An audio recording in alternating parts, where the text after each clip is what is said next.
omukoro gwo gukorirwe mu maka ga Haji Bashiru hagushirwaho abanyabuzare n'abanyamikago. Bashiru hanze nagira ngo kwihanya na yafatwira inibanja ryo kureba ngo yamukora hija ekinte kirugireho kikashikira.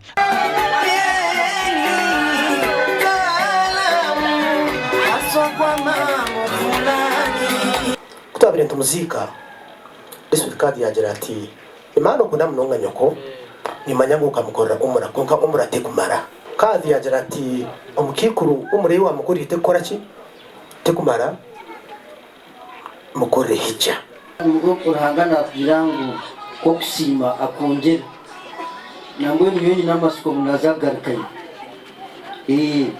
tuyina amasuko tukushabira ubase kandi garukayo nabandi bakorore kandi ushamka maranga hije yawe gikirize nuri twabishu tujaba busiramu abakazi bafite nyuma kandi bakira naboje konka na tukiganiraho kuntu hagerayo mu ujumwe akakora shoye nkuru tukasesa hija munani kushaba commitment yojije mama wetu ushikore na mzee wetu. Haji Karfani Sewante munywani wa Haji Bashiru amusimire ahabwo kutebwa bazire nani kugira umisho gabantu bariya ni umwana mukuru wobojo mukayasho ugira buryo ureba abantu shaba kurundana urebe soko yakunda nyina we ukunda bazire bawe. Nyina wa Haji Bashiru akafa mu mwaka gw'2000 kandi umutabani amuhindwire Haji atekitinise cyafira tine.